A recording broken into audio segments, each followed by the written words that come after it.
benda-benda di sekitarmu. Tutup botol sodamu, uang receh di meja, bebek karet di bak mandimu. Semua barang ini dan banyak barang lain ternyata menyimpan banyak rahasia. Yah, bebek karet sebenarnya tidak termasuk, tapi yang lainnya memang punya fungsi rahasia yang takkan kamu sangka. Panci dan wajan, yah bisa kamu jadikan kendang. Tapi yang saya maksud adalah lubang di gagangnya. Fungsinya bukan cuma untuk menggantungnya di dinding agar hemat tempat, kamu juga bisa menaruh sendok kayu di sana agar tidak mengotori kompor dan meja dapurmu. Gantungan baju atau hanger kayu bukan cuma lebih enak dilihat dan kuat dibanding teman-temannya yang dari plastik dan besi. Mereka juga bisa mengusir serangga dan ngengat yang suka menggerogoti pakaianmu. Saat beli hanger lagi, carilah yang terbuat dari cheddar. Itu rahasianya. Lubang di atas stik lollipop bukan berfungsi sebagai peluit gratis. Lubang ini bertugas menjaga permen tidak jatuh. Bentuk awal lollipop adalah cairan yang dialirkan ke lubang stik. Setelah mengeras, permenmu terkunci di stik agar mudah dimakan. Sisi biru penghapus bukan bertujuan menghapus tinta pulpen, melainkan untuk jenis kertas yang lebih tebal dan kasar. Kamu memang bisa menghapus tinta pulpen, tapi ingatlah fungsi lain yang disengaja ini saat kamu memakainya di kertas tipis. Bisa-bisa kertasmu sobek. Pernah melihat bagian melengkung lunak di dalam tutup botol soda yang mirip lensa kontak tebal besar? Tutupnya berfungsi menjaga sodamu tidak tumpah. Sementara bagian yang lunak ini menjaga karbonasi agar tidak keluar. Tanpanya, saat membuka botol soda, takkan ada lagi suara ces yang menyegarkan itu.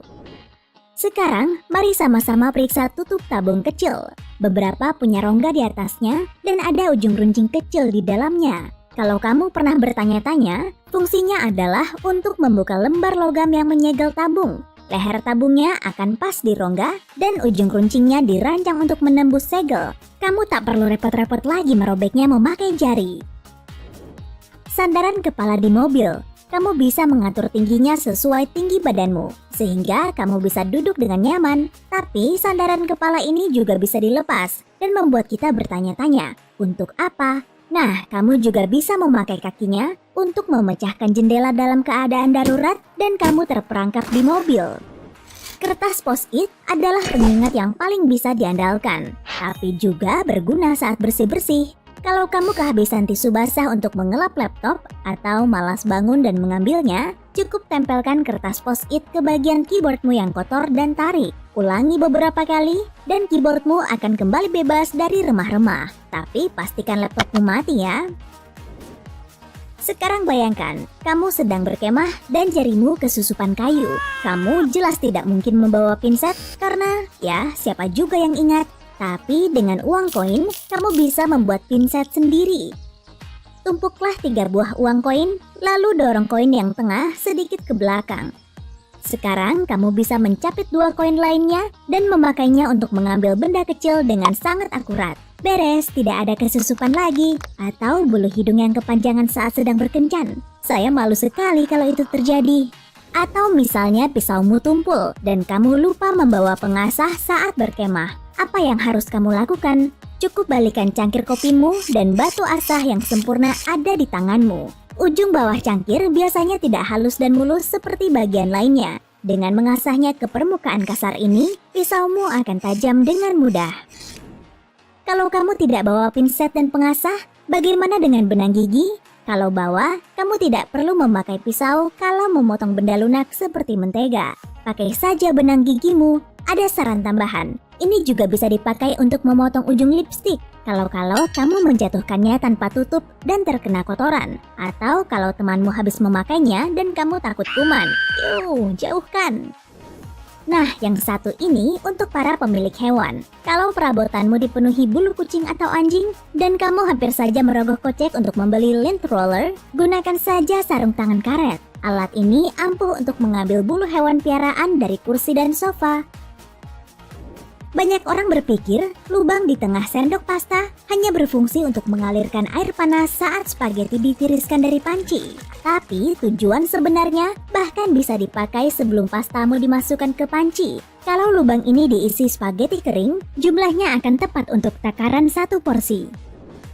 Kamu juga bisa mencoba trik ini. Olesi cermin di kamar mandimu atau setidaknya seukuran wajah dengan pasta gigi tipis lalu bilas. Kalau kamu mandi air panas, cerminmu takkan berkabut. Trik ini juga bisa dipakai di kaca mobil. Selagi di kamar mandi, periksalah tanda warna aneh di bagian bawah kemasan pasta gigi. Orang-orang pernah mengira tanda ini ada hubungannya dengan bahan pembuat pasta gigi, tapi fungsi sebenarnya adalah untuk robot pabrik. Fungsinya adalah menandai garis tempat mesin harus memotong dan melipat kemasan. Bentol besar karena gigitan nyamuk memang menyebalkan, apalagi kalau kamu tidak punya krim anti nyamuk. Lupa bawa juga ya? Mungkin berkemah bukan hobi yang tepat untukmu. Tapi jangan khawatir, cukup oleskan deodoran ke bekas gigitan. Deodoran punya efek mendinginkan saat kering dan membantu mengurangi rasa gatal. Kalau tidak ada deodoran, ya ampun, maaf, kamu juga bisa memakai pasta gigi, madu, atau kantong teh dingin. Kalau tenggorokanmu sakit, marshmallow bisa meredakan iritasinya sebentar. Camilan manis yang kenyal ini memang tidak bisa menyembuhkan tenggorokanmu, tapi setidaknya bisa membantumu minum obat yang pahit. Kalau kamu tidak sengaja memakai spidol permanen di papan tulis, timpalah saja dengan spidol biasa, lalu hapus area itu, dan kedua bekas spidolnya akan hilang. Ajaib! Salju, terutama di kota-kota besar di Eropa, dipenuhi kandungan garam. Dan semua garam ini akhirnya tersangkut di sepatu dan membentuk noda putih yang sulit sekali dibersihkan. Lebih parahnya, noda garam ini bisa merusak bahan kulit atau lainnya. Tapi tenang, kamu bisa memakai sari lemon untuk membersihkan garam dari sepatu. Cukup tuangkan sesendok sari lemon ke kain. Keyboardmu sekarang sudah bersih berkat trik post-it tadi kan? Tapi pernahkah kamu bertanya-tanya kenapa urutan tombolnya seperti itu? Kenapa tidak sesuai abjad? Ya, karena awalnya urutan abjad terbukti terlalu nyaman.